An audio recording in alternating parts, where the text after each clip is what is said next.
Hello, आप सबका आयुक्तालय कॉलेज शिक्षा राजस्थान जयपुर के सौजन्य से संचालित यूट्यूब चैनल ज्ञान सुधा पर आप सबका हार्दिक अभिनंदन, हार्दिक स्वागत।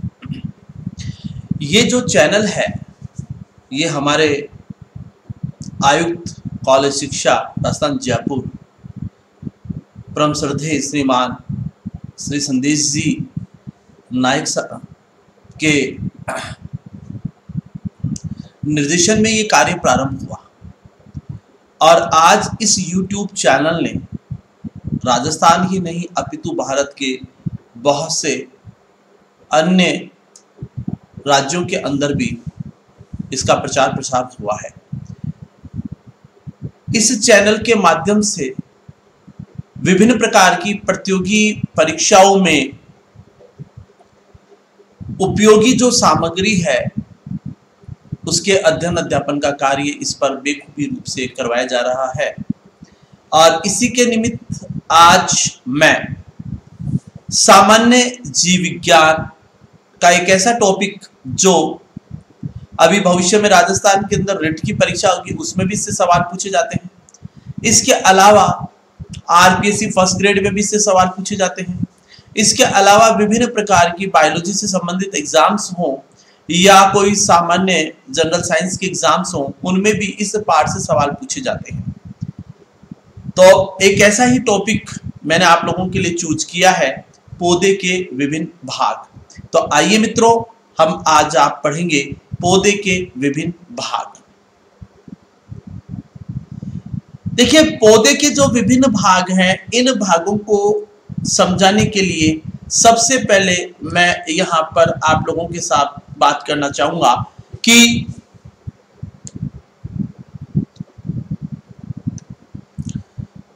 प्लांट जो है, पौधा, प्लांट को हम दो पार्ट में डिवाइड करके पढ़ते हैं। दो पार्ट कौन कौन से? एक पार्ट तो हम लोग कहते हैं वायवीय भाग,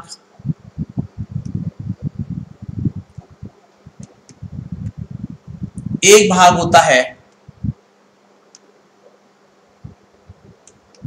भूमिगत भाग, यानी कि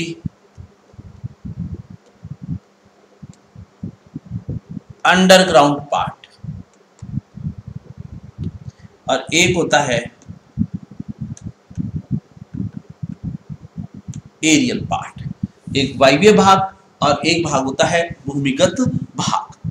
देखिए, जो वायवीय भाग है इसमें आते हैं तना, जिसे हम लोग स्तंभ भी कहते हैं और इसी को हम लोग स्टेम भी कहते हैं। दूसरा भाग होता है यहां पर पत्तियां,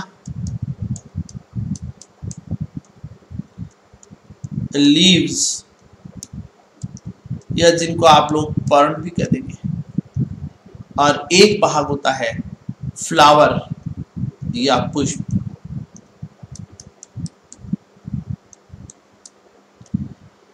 तना, पत्तियां और पुष्प मिलकर पौधे का वायवीय भाग बनाते हैं, जबकि भूमिगत भाग जो है वो बनता है यहां पर जड़, या जड़ को हम लोग क्या बोलते हैं, मूल, या अंग्रेजी में हम लोग इसको बोलते हैं रूट से मिलकर बनता है। किससे बनता है? जड़, मूल या रूट से मिलकर बनता है। ये चीजें आप लोग यहां पर इसके अंदर बताएंगे। फिर एक और हम लोग इसका विभाजन कर सकते हैं कि प्लांट को हम दो पार्ट में और फिर डिवाइड कर सकते हैं। एक भाग होता है इसका वेजिटेटिव पार्ट,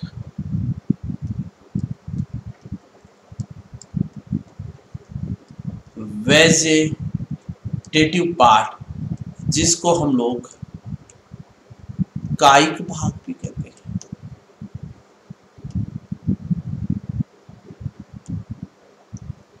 और दूसरा जो भाग जो इसका होता है उसको हम बोलते हैं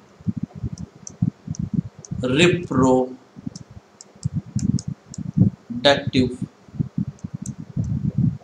पार्ट या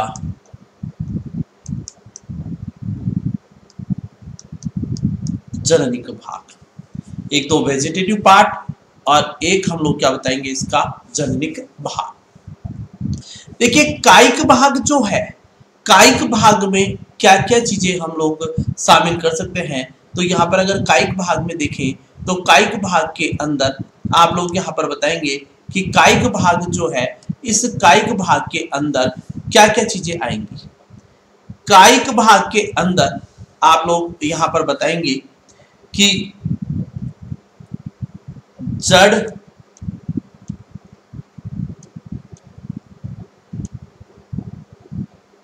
तना, और पत्तियां, रूट, स्टेम और लीव्स, ये इसका कायिक भाग है। इसका रिप्रोडक्टिव पार्ट जो है उसमें आप लोग पढ़ेंगे फ्लावर। फ्लावर या पुष्प जो है वो इसका कैसा पार्ट होता है, रिप्रोडक्टिव पार्ट होता है। यदि हम लोग यहां पर यदि किसी पौधे को देखें, जैसे सपोज कीजिए कि ये किसी पौधे का तना है और ये साहब मान लीजिए कि मैंने यहाँ पर क्या बना दी, ये रूट बना दी। ये हम लोग क्या बना सकते हैं, ये साहब इसकी पौधे की क्या हुई, ये इसका रूट पार्ट हो गया, जड़। इस तने के ऊपर यहाँ पर अगर हम लोग देखें तो जैसे मान लीजिए कि ये लीफ लगी हुई है, फॉर एग्जाम्पल ये पत्ती। हम कोई बहुत सुंदर डायग्राम बनाने की आवश्यकता नहीं है, केवल एक समझने के लिए बात कर रहे हैं। और इस फ्लावर की, इस लीफ की कक्ष में, इस पत्ती की कक्ष में यहाँ पर ये क्या लगा हुआ है, एक फ्लावर लगा हुआ है। तो अगर हम लोग देखें तो यहाँ पर जो भूमिगत भाग है, इस भूमिगत भाग में आप लोग यहाँ पर बताएंगे कि ये आपको क्या नजर आ रही है जी, रूट्स।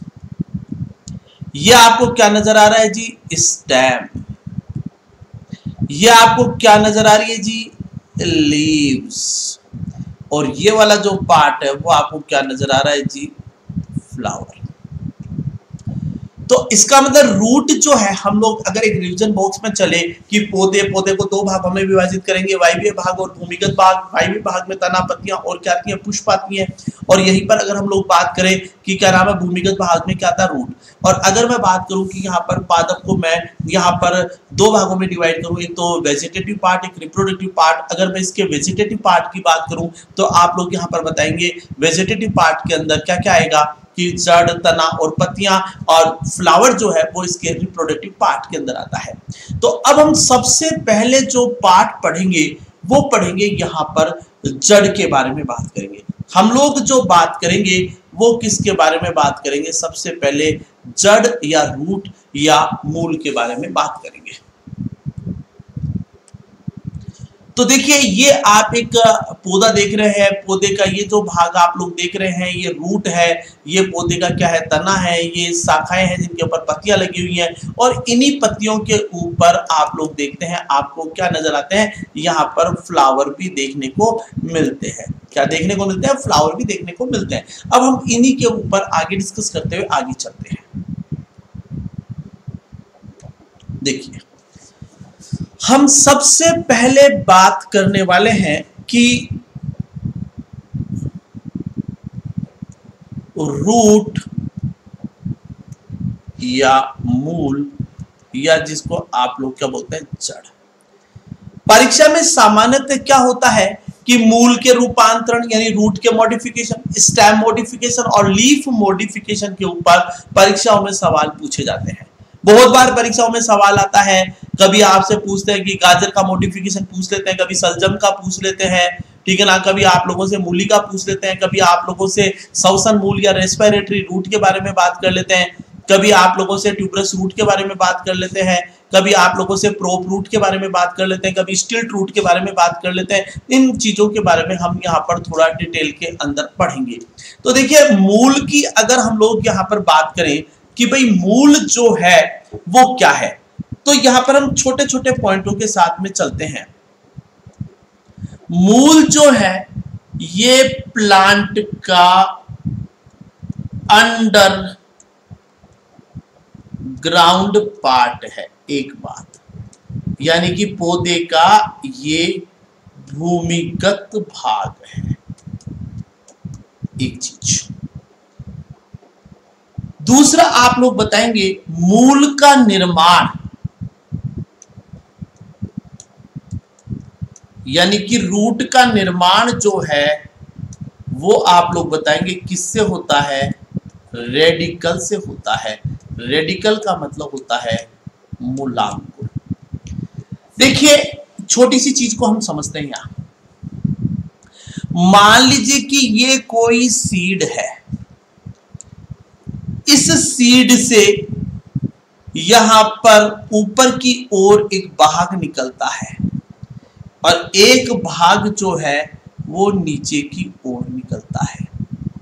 तो जो भूमि की तरफ निकलता है इस भाग को हम लोग कह देते हैं रेडिकल।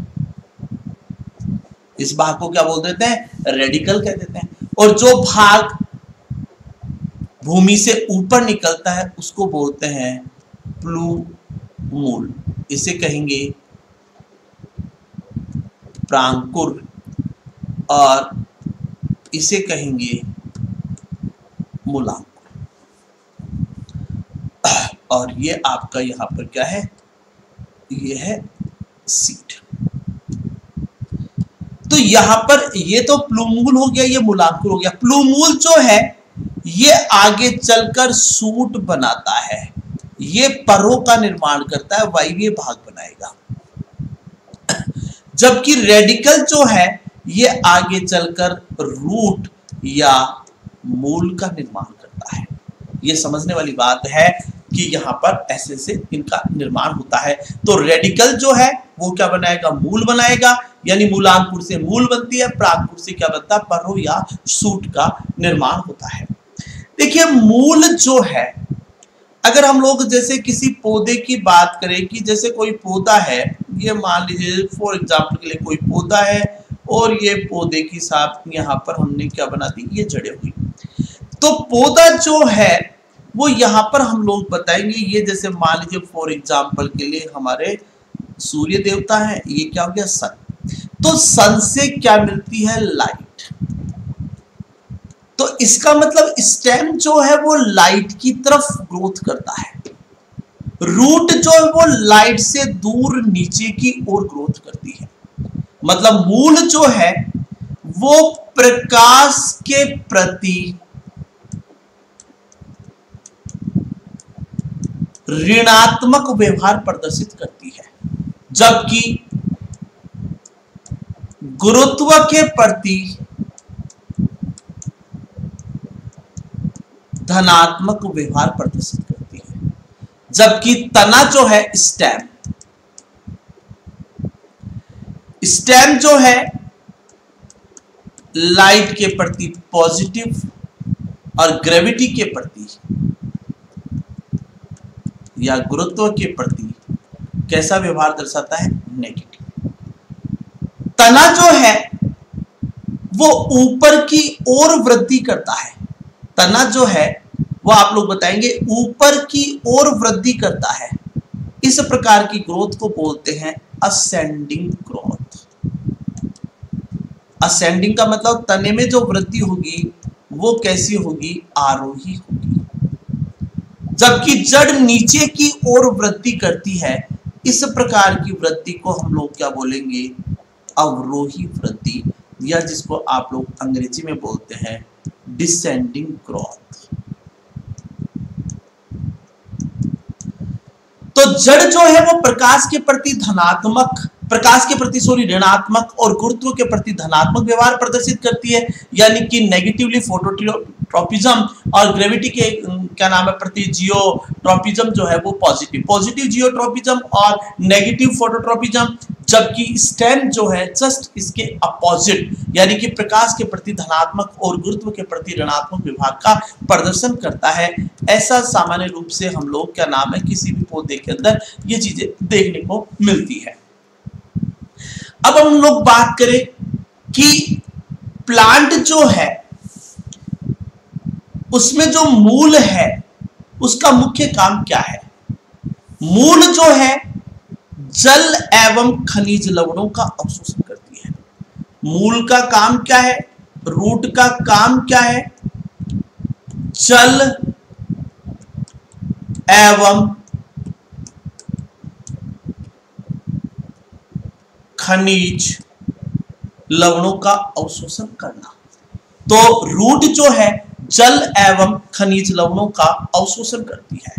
तो ये यहाँ पर जल व खनिज लवणों का अवशोषण का काम जो है वो किसके जिम्मे है? रूट के जिम्मे है। फिर हम लोग यहाँ पर बात करें, रूट जो है, रूट पर नोड एवं इंटरनोड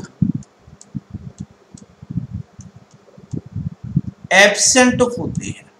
नोड का मतलब पर्व संधियां, इंटरनोड का मतलब पर्व।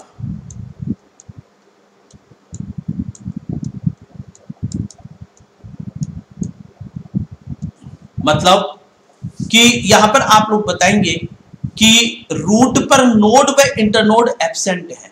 जैसे आप लोग गन्ने को देखते हैं, बांस की लकड़ी को देखते हैं, तो आप लोगों ने जैसे गन्ने को या बांस की लकड़ी को अगर आप लोग देखें तो देखिए हमें कुछ इस तरह का नजर आता है। जैसे गन्ना देखते हैं, गन्ने के अंदर हम लोग कहते हैं ये पेड़ियां हैं। गन्ने का हम क्या खाते हैं? तना खाते हैं। गन्ने का क्या खाया जाता है? तना खाया जाता है। तो एक्चुअली में यहाँ पर अगर आप लोग देखें तो यहाँ पर आपको क्या नजर आता है? ये जो भाग है इस भाग को तो बोलते हैं नोड, और ये वाला जो भाग दो नोड के बीच में क्या कहलाता है? इंटर नोड कहलाता है।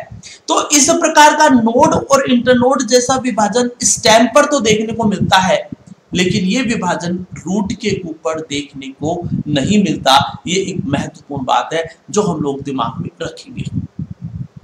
फिर उसके बाद में आगे अगर हम लोग बात करें कि रूट जो है इसकी जो बाह्य त्वचा है,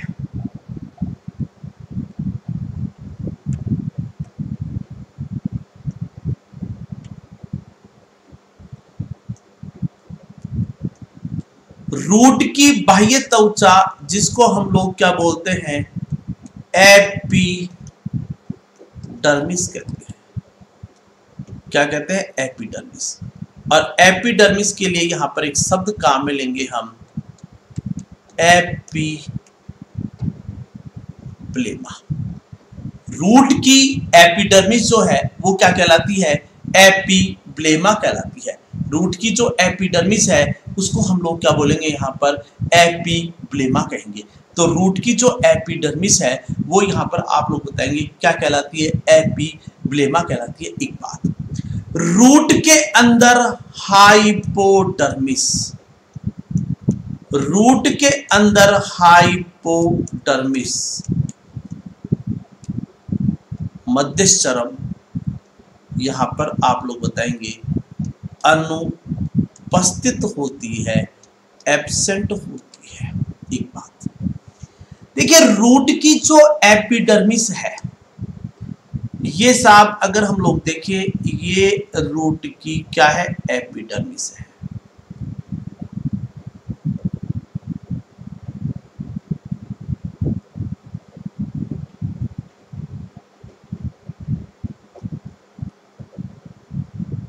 रूट की एपिडर्मिस से एक अतिवृद्धि निकलती है, हेयर लाइक रोम सदृश्य रचना।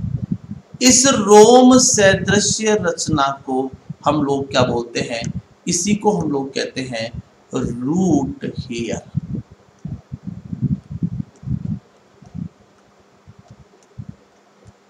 इसको हम लोग क्या बोलेंगे? मूल रोम कहते हैं। क्या कहते हैं? मूल रोम। तो एपिडर्मिस जो है ये क्या कहलाएगी? यहां पर इसको क्या बोलेंगे? एपिडर्मिस, या इसी को आप लोग क्या बोल सकते हैं? एपिब्लेमा भी कह सकते हैं। ठीक है ना? तो यहाँ पर एपिब्लेमा या एपिडर्मिस की आउटग्रोथ, इसकी अतिवृद्धि से किसका निर्माण होता है? मूल रोम का निर्माण होता है। ये जो मूल रोम है ये यहाँ पर हम लोग बता सकते हैं कि ये मिट्टी से जल व खनिज लवणों का अवशोषण करता है। जल का और खनिज लवणों का अवशोषण करता है। क्या करता है? इसका अवशोषण करेगा। तो रूट हेयर का मुख्य काम क्या है? जल एवं खनिज लवणों का अवशोषण करना। मूल में पाए जाने वाले ये जो रूट हेयर है ये एक कोशिकीय होते हैं। कैसे होते हैं मित्रों? ये यूनिसेलुलर होते हैं, एक कोशिकीय होते हैं। जबकि स्टेम के ऊपर पाए जाने वाले हेयर जो है वो आपके कैसे होते हैं?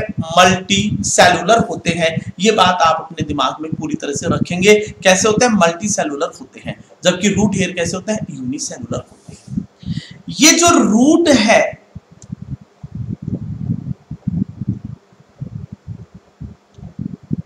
रूट का जो शीर्ष भाग है उसे मूल शीर्ष कहते हैं, यानी कि रूट टिप कहते हैं। ये जो रूट टिप भाग है ये सॉफ्ट होता है, कोमल होता है।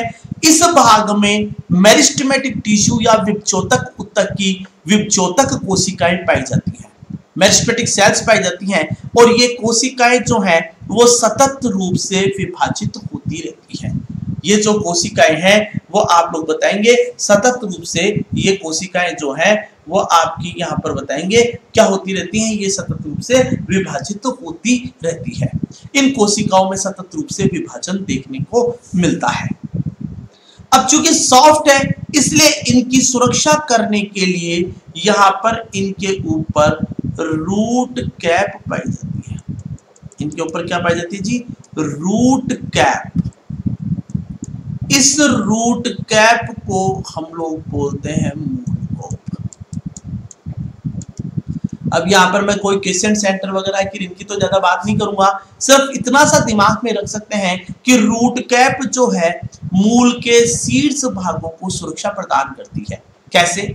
मूल शीर्ष के ऊपर उपस्थित रूट कैप।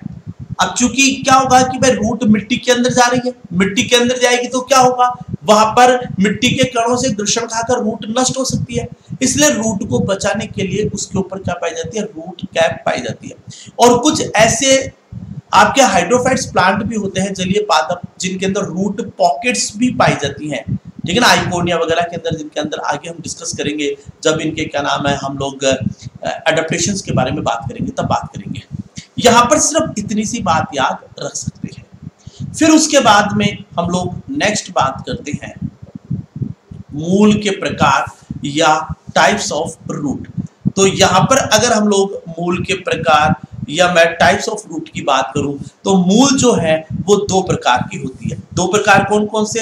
एक तो मूसला मूल और एक कौन सी मूल होती है आपकी? रेशेदार मूल। मूसला मूल जिसको आप लोग टेप रूट कहते हैं, और एक रेशेदार मूल जिसको आप लोग फाइब्रस रूट भी कहते हैं। तो फाइब्रस रूट सामान्यतः ये मोनोकोट प्लांट का कैरेक्टर है। मूसला मूल जो है ये सामान्य रूप से आप लोग बताएंगे डाइकोट प्लांट का कैरेक्टर है। तो यहाँ पर हम लोग अब थोड़ी देर में डिस्कस करने वाले हैं कि मूल के जो प्रकार है वो क्या क्या चीजें होती है। आइए साहब,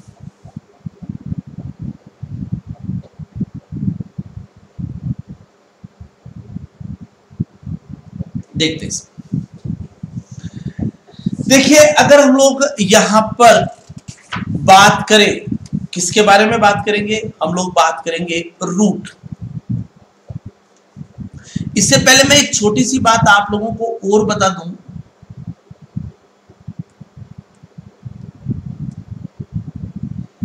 कि जो रूट है, एक बीजपत्री मूल और द्विबीजपत्री मूल, जो डाइकोट रूट है, कौन सी रूट बताई मैंने? Dicot root. इनके अंदर ऐदा पाई जाती है। ऐदा का मतलब कैम्बियम। कैम्बियम है तो निश्चित रूप से इनमें द्वितीयक वृद्धि देखने को मिलती है। मतलब द्विबीजपत्री पादपों की मूल एक बीजपत्री पादपों की मूल की तुलना में मोटी होती है। क्यों? क्योंकि इनमें कैम्बियम पाई जाती है, कैम्बियम पाई जाती है, एदा पाई जाती है, तो द्वितीयक वृद्धि होगी द्विबीजपत्री पादपों के मूल में। जबकि एक बीजपत्री या मोनोकोट रूट की बात करें तो इनमें आप लोग बताएंगे एदा जो है या कैम्बियम एब्सेंट होती है, तो नो सेकेंडरी ग्रोथ, इनमें द्वितीयक वृद्धि नहीं होती। ये एक स्पेशल पॉइंट है जो हम लोग अलग से यहाँ पर दिमाग में रख सकते हैं कि भाई ऐसा भी होता है।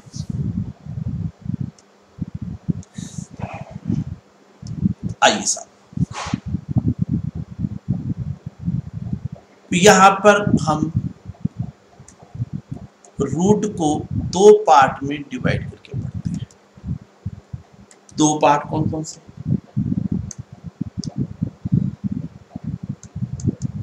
एक तो पढ़ेंगे टैप रूट, मुश्ला मूल, मुश्ला मूल।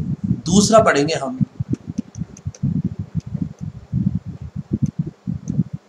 फाइब्रस रूट या रेशेदार मूल। देखिए टेप रूट की बात करें तो ये रूट जो है रेडिकल से निकलती है, यानी मुख्य मूल जो है वो कहां से निकलती है? आप लोग यहां पर बताएंगे मूलांकुर से निकलती है। जो मुख्य मूल जो है वो कहां से निकलेगी जी? ये मूलांकुर है, इस मूलांकुर से। इसको आप लोग क्या बोल सकते हैं जी? इसको आप लोग बोल सकते हैं रेडिकल। कहां से निकलती जी? रेडिकल से निकलती है, मूलांकुर से निकलती है। इसको हम लोग बोलेंगे प्राथमिक मूल। और इस प्राथमिक मूल से ही यहां पर निकलती है जी, इनको क्या बोलेंगे? सेकेंडरी मूल। ये आपकी कहलाएगी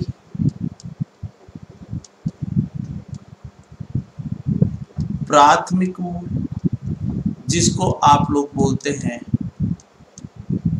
प्राइमरी रूट। ये कहलाएगी आपकी द्वितीयक मूल, जिसको आप लोग कहते हैं सेकेंडरी रूट। और सेकेंडरी रूट से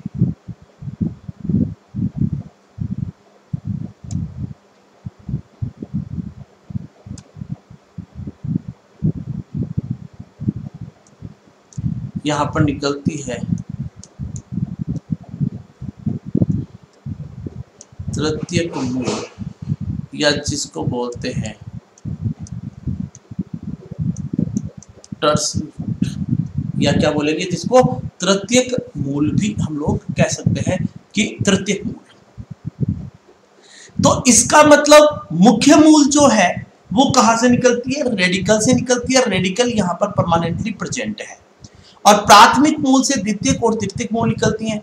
ये जो पौधों से निकलने वाली पार्श्व जड़ें जो हैं, द्वितीयक मूल और तृतीयक मूल, ये लैटरल रूट कहलाती है। क्या कहलाती हैं जी? Lateral root. और ये लैटरल रूट जो है वो कहां से निकलती है? पेरीसाइकिल से या परिरंभ से निकलती है। बहुत बार कॉम्पिटिटिव परीक्षाओं में सवाल पूछा गया है, पार्श्व जड़ें किस भाग से उत्पन्न होती हैं? आंसर होगा परिरंभ या पेरीसाइकिल भाग से उत्पन्न होती है। ये बहुत इंपॉर्टेंट चीज है जिसको आप लोग अपने दिमाग के अंदर रखेंगे। थोड़ी देर बाद में हम डिस्कस करेंगे मूसला मूल के मॉडिफिकेशंस क्या क्या होते हैं, जिनके बारे में हम विस्तार से चर्चा करने वाले हैं। अब थोड़ा सा फाइब्रस रूट देखिए। फाइब्रस रूट की बात करें तो ये मूलांकुर से नहीं निकलती। ऐसी जड़ें जो मूलांकुर से नहीं निकलती, यहां पर मूलांकुर जो है वो जल्दी ही नष्ट हो जाता है। और यहां पर जड़ें जो हैं वो पौधे के अन्य भाग से निकलती हैं। जड़ें जो है वो पौधे के अन्य भाग से निकलती हैं। और इस प्रकार की जो जड़ें हैं, उन जड़ों को हम लोग यहाँ पर क्या बोलेंगे? रेशेदार जड़ें कहते हैं। झकड़ा मूल कह दीजिए, रेशेदार जड़ें कह दीजिए। तो ये रेशेदार जो मूल है ये आप लोग बताएंगे ये रेडिकल से नहीं निकलती, पौधे के अन्य भाग से निकलती है, और पौधे के अन्य भाग से ही अपस्थानिक जड़ें निकलती हैं। तो जब मूल रेडिकल से न निकलकर पौधे के अन्य भाग से निकले, ऐसी मूल जो है वो रेशेदार मूल है, और ये मूल छोटे छोटे फाइबर्स के रूप में होती है। क्योंकि ये पतले पतले फाइबर्स मिट्टी के कणों के साथ चिपक जाते हैं, जिससे ये पौधे को एक जगह पर यांत्रिक सहारा प्रदान करने को काम आते हैं। टेप रूट जो है ये आप लोग बताएंगे डाइकोट प्लांट का कनेक्टर है। द्विबीजपत्री पादपों में टैप रूट पाई जाती है, जबकि फाइब्रस रूट जो है वो मोनोकोट प्लांट्स का कनेक्टर है। यानी एक बीजपत्री पादपों में आपकी रेशेदार मूल देखने को मिलती है। अब हम लोग आगे चलते हैं।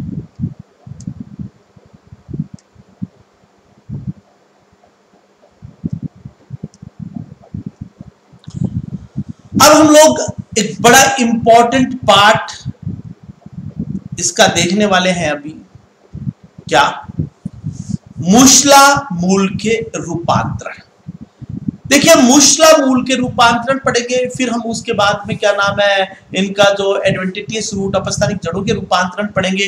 तो यहां पर सबसे पहले देखते हैं मूसला मूल के रूपांतरण। तो अपने को दिमाग में कैसे याद रखना है, तो याद रखने का तरीका भी अपने को दिमाग में रखना पड़ेगा कि जो मूसला मूल के रूपांतरण है उनको हम 4 भागों में डिवाइड करके पढ़ते हैं। तर्कु रूपी, कुंभी रूपी, शंकु रूपी, श्वसन मूल। तो इनको याद कैसे रखा जाए, इसका एक मैं सिंपल सा तरीका आपको बता देता हूं कि हम लोग इनको कैसे याद रख सकते हैं। इनका जैसे हम लोग कोई एक कोड सा बना लेते हैं जिससे हमको याद रह जाएगा। भाई जैसे इसको F से डिनोट करते हैं, ये N से डिनोट करेंगे, ये C से डिनोट करेंगे, और इसको हम R से करेंगे। देखिए, राम नारायण, क्या बताएंगे? राम नारायण से पंखा लेकर आओ। अभी गर्मी पड़ रही है, गर्मी में हमें किसकी जरूरत पड़ती है? पंखे की जरूरत पड़ती है। याद करने के तरीके हैं, कोई भी फॉर्मूला, कोई भी तरीका हम लोग बना सकते हैं। हम कह सकते हैं कि राम जो है वो एनसीएफ में काम करता है, ठीक है ना। एनसीएफ कोई कंपनी का नाम है, एनसीएफ के अंदर काम करता है, ठीक है ना। और हम लोग कुछ भी बना सकते हैं, वो हमारे ऊपर डिपेंड करता है, ठीक है ना। आर का मतलब है respiratory root, R for respiratory root. N का मतलब नॉपी फॉर्म बोलेंगे। सी का मतलब कॉनिकल फॉर्म है, और एफ का मतलब आपका क्या होगा? फ्यूजीफॉर्म। क्या क्या बताएंगे? फ्यूजीफॉर्म बॉक्स में दिमाग में रख लीजिए। एफ का मतलब क्या होता है? फ्यूजीफॉर्म। एफ का मतलब आप लोग क्या बताएंगे? फ्यूजीफॉर्म। सी का मतलब क्या बताएंगे? Conical form. एन का मतलब क्या बताएंगे? नॉपी फॉर्म बताएंगे। आर का मतलब क्या बताएंगे? रेस्पिरेटरी रूट की बात करते हैं। तो देखिए, मूसला मूल के रूपांतरण कितने हैं? 4 है, ठीक है। अब हमें दिमाग में अपने को आ गया। अब हमें याद रखना है कि रामना नारायण जो है, ठीक है ना, रामना नारायण को एक्चुअल में मूली भी पसंद है, सलजम भी पसंद है, ठीक है ना, और उसको अगर आप लोग यहाँ पर बात करें तो चकुंदर भी पसंद है। तो यहाँ पर हम लोग बताएंगे कि जो फ्यूजीफॉर्म है, ठीक है ना, यहाँ पर अगर आप लोग एक एक करके अब हम लोग देखते हैं कि यहाँ पर तर्कुरूपी यानी कि फ्यूजीफॉर्म का मतलब क्या है। अगर हम लोग यहाँ पर देखें, मैं एक नेक्स्ट स्लाइड ले लेता हूं। ये यहां पर आप लोग पढ़ रहे हैं मॉडिफिकेशन ऑफ टैप रूट। तो टैप रूट के जो मॉडिफिकेशंस हैं, वो मॉडिफिकेशंस आप लोगों ने यहां पर 4 देखे। 4 कौन कौन से देखे? पहला आप लोग बताते हैं साहब कौन सा है? फ्यूजीफॉर्म है। एक आपने क्या बताया कि साहब नॉपी फॉर्म है, कुंभी रूपी। एक आपने क्या बताया साहब? कॉनिकल फॉर्म है। और एक आप लोग यहां पर बताते हैं रेस्पिरेटरी रेस्पायरेटरी रूट की बात करते हैं, जो थोड़ा सा डिफरेंट है। देखिए यहां पर अगर हम लोग बात करें कि फ्यूजिफॉर्म की बात करें, फ्यूजिफॉर्म की बात करें तो सब लोगों ने मूली खा रखी है। मूली जो है ऊपर से थोड़ी सी पतली, फिर बीच में से फिर थोड़ी सी कैसी हो जाती है, मोटी हो जाती है, और फिर उसके अंत में वापस कैसी हो जाती है, पतली सी हो जाती है। अगर आप मूली को देखें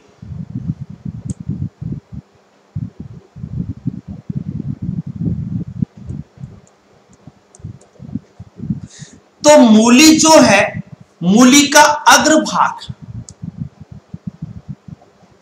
मूली का अग्रभाग देखें थोड़ा पतला होता है, सकरा। मध्य में से कैसी होती है मूली, मोटी, और इसका जो पश्चिम भाग है वो भी कैसा होता है, बिल्कुल पतला सकरा होता है। तो इस प्रकार की जो संरचना है फ्यूजिफॉर्म, इसमें हम लोग पढ़ते हैं मूली, या मूली को हम लोग बोलते हैं रेफेनस।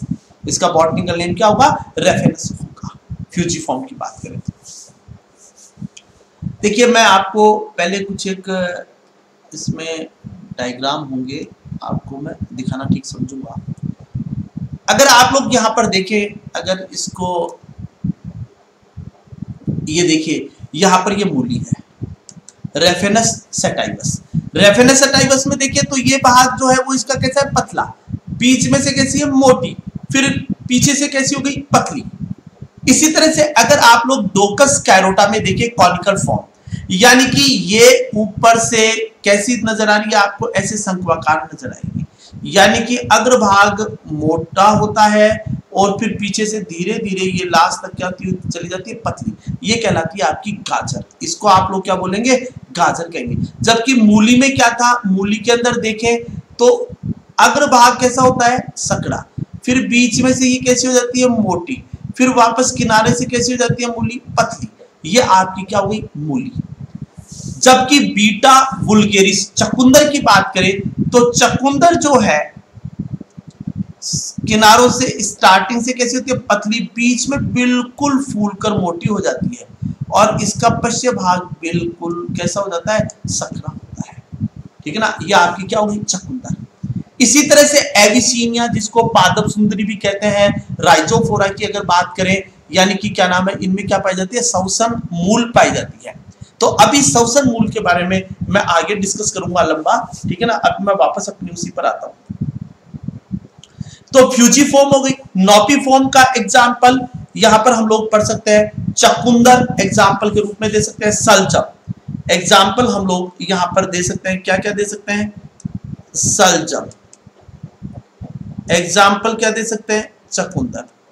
बीटा वुल्गेरिस की बात करते हैं, ठीक है ना। ये नॉपीफॉर्म, और नॉपीफॉर्म का यदि आप लोग डायग्राम देखें तो नॉपीफॉर्म जो है वो कुछ इस तरह का नजर आएगा।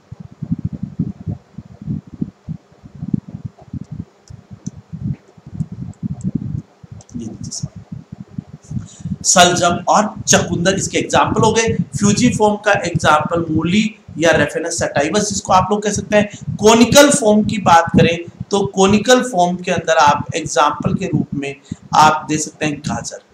गाजर जो है इसका अग्रभाग चौड़ा और पश्चिम भाग कैसा होगा, सकड़ा, यानी ऊपर से नीचे की तरफ ये सकड़ी होती हुई चली जाती है। एग्जाम्पल के लिए डोकस कैरोटा, जिसको आप लोग क्या बोल सकते हैं, गाजर भी कहते हैं।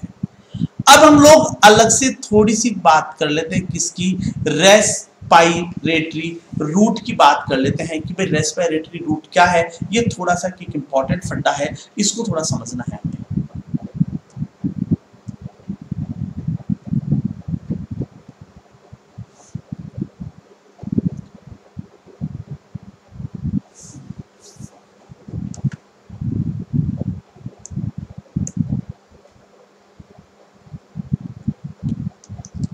श्वसन मूल,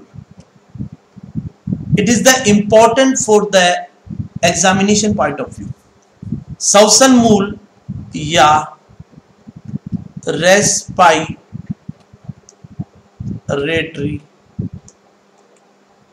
रूट।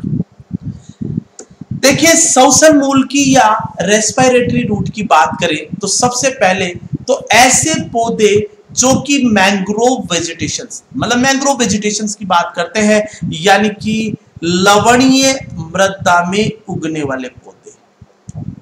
अब सवाल आता है लवणीय मृदा क्या है? देखिए ये मान लीजिए साहब आपका ओशियन है, समुद्र है, ये ओशियन का किनारा है, इस किनारे के पास में ये मिट्टी है।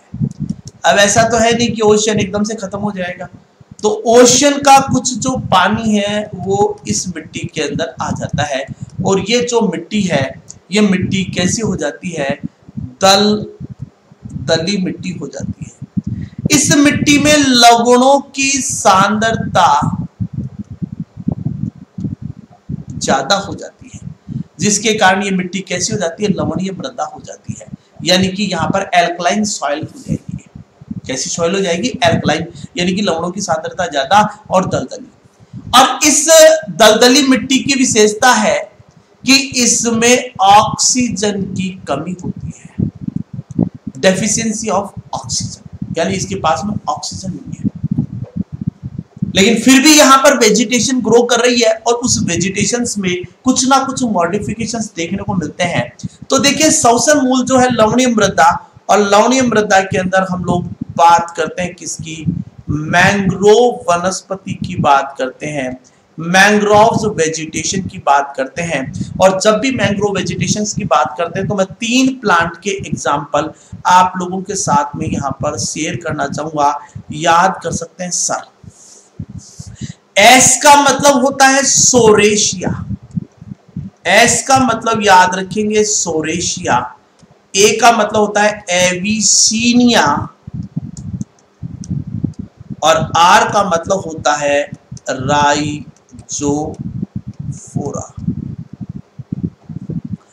सोरेशिया, एविसीनिया और राइजोफोरा, ये जो प्लांट है ये मैंग्रोव वेजिटेशंस है, ये लवणीय मृदा में ग्रो करते हैं, और इस मिट्टी की विशेषता है कि इसके अंदर ऑक्सीजन की कमी रहती है और लवणों की सांद्रता अधिक रहती है। तो अब ये जो प्लांट है, इन प्लांट के अंदर क्या देखने को मिलेगा? इन प्लांट के अंदर यहां पर अगर मैं बात करूं कि जैसे मान लीजिए ये फॉर एग्जांपल के लिए इनके अंदर ये मूसला मूल है, प्राथमिक मूल, और प्राथमिक मूल से यहां पर क्या निकलती है? ये द्वितीयक मूल निकलती है।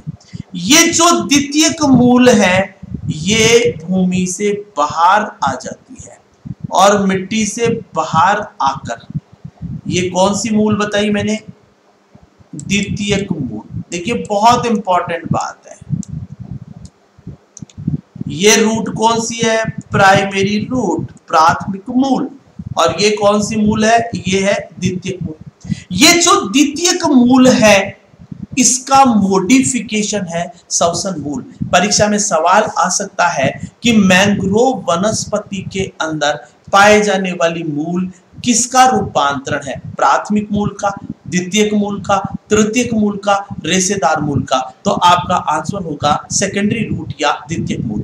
ये जो द्वितीयक मूल है ये यहाँ पर किसका निर्माण करती है? ये निर्माण करती है न्यूमेटोफोर्स का। इसको हम लोग क्या बोलते हैं? न्यूमेटोफोर्स कहते हैं। ये जो न्यूमेटोफोर्स हैं, इन न्यूमेटोफोर्स के ऊपर यहाँ पर छिद्र पाए जाते हैं छोटे छोटे, और इन छिद्रों को हम बोलते हैं न्यूमेटोथोर्स।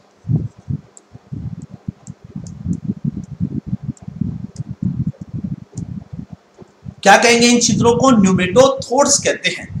यानी कि न्यूमेटोफोर्स द्वितीयक मूल मॉडिफाइड होकर आपकी क्या बनाती है? न्यूमेटोफोर्स बनाती है, और न्यूमेटोफोर्स के ऊपर क्या पाए जाते हैं? आपके न्यूमेटोथोर्स पाए जाते हैं। इन न्यूमेटोथोर्स को ही हम लोग क्या बोलते हैं? श्वसन रंध्र कहते हैं। क्या कहते हैं मित्रों? इनको श्वसन रंध्र कहते हैं। तो ये जो पौधे हैं ये ऑक्सीजन की कमी पूर्ति करने के लिए इनमें द्वितीयक मूल जो है वो श्वसन मूल में रूपांतरित हो जाती है और इस रूट को हम लोग नाम दे देते हैं श्वसन मूल, या जिसको अंग्रेजी में बोल देते हैं रेस्पिरेटरी रूट। और ये रेस्पिरेटरी रूट जो है मैंग्रोव वेजिटेशंस के अंदर यानी कि लवणीय मृदा में पाए जाने वाले पादप, और इसका एग्जाम्पल मैंने आप लोगों को बताया सर, और सर के अंदर मैंने आपको एग्जाम्पल बताया सोरेशिया, एविसीनिया और राइजोफोरा। इनके अंदर आप लोग बताएंगे श्वसन मूल पाई जाती है। इन श्वसन मूल पर पाए जाने वाले जो श्वसन रंध्र हैं इनको न्यूमेटोथोर्स कहते हैं। ये वातावरण से, वायुमंडल से सीधे ऑक्सीजन को काम में लेते हैं, और वह रूट जो श्वसन मूल में रूपांतरित होती है उस संरचना को न्यूमेटोफोर्स कहा जाता है। अब एक और कैरेक्टर, अब इनके अंदर क्या होगा, वीवी पैरस कंडीशन देखने को मिलती है, वीवी पैरिटी देखने को मिलती है, वीवी पैरस भी देखने को मिलता है। क्या देखने को मिलता है इनके अंदर, सजीव प्रजक्ता। ये सवाल परीक्षा में बहुत बार पूछा गया है, वीवी पैरस प्लांट।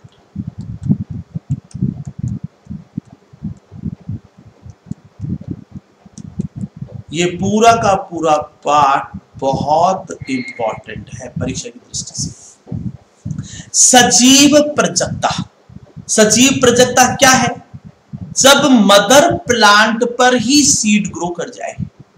जैसे हम लोग कैसे होते हैं, वीवी पैरस होते हैं, हमारे जो फीमेल है उसके यूट्रस के अंदर बेबी का डेवलपमेंट होता है। इसी प्रकार प्लांट के अंदर जब मात्र पौधे पर ही बीज का अंकुरण हो जाए, बीज जो है वो लवणीय मृदा में अंकुरित तो नहीं हो सकता। क्यों? क्योंकि लवणीय मृदा में ऑक्सीजन की कमी है। तो ऑक्सीजन की कमी है तो फिर बीज का अंकुरण कैसे हो, तो बीज जो है वो मात्र पौधे पर, या मैं कह सकता हूं कि जो मदर प्लांट है, जैसे फॉर एग्जांपल के लिए यहाँ पर अगर हम लोग बात करें कि जैसे ये मदर प्लांट है, ये मदर प्लांट की लीफ है, इस लीफ के ऊपर ही बीज यहाँ पर अंकुरित हो जाता है। तो जब किसी मात्र पौधे पर ही बीज का अंकुरण हो जाए तो ऐसे पौधों को सजीव प्रजक पौधे कहते हैं, और इस घटना को सजीव प्रजकता कहते हैं। और सजीव प्रजकता का लक्षण मैंग्रोव वेजिटेशन के अंदर देखने को मिलता है। और मैंग्रोव वनस्पति के एग्जाम्पल याद रख सकते हैं, सर, सोरेशिया, एविसीनिया जिसको पादप सुंदरी भी कहते हैं, और राइजोफोरा। परीक्षा की दृष्टि से ये बहुत इंपॉर्टेंट है। अब मेरी जो नेक्स्ट क्लास आएगी उसके अंदर मैं आप लोगों को मूल के अपस्थानिक जड़ों के रूपांतरण के बारे में डिस्कस करूंगा। आज के लिए इतना ही पर्याप्त। थैंक यू आप सबको। आप लोगों ने बहुत सावधानी के साथ में मेरे इस वीडियो को सुन रहे होंगे, और मैं स्पेशली हमारे कमिश्नर साहब को थैंक्स देना चाहूंगा कि उनके अथक प्रयासों के कारण ये जो ज्ञानसुधा यूट्यूब चैनल है ये चारों तरफ अपना परचम लहरा रहा है, और निश्चित रूप से विद्यार्थियों को इसका लाभ मिल रहा है। Thank you guys, thank you.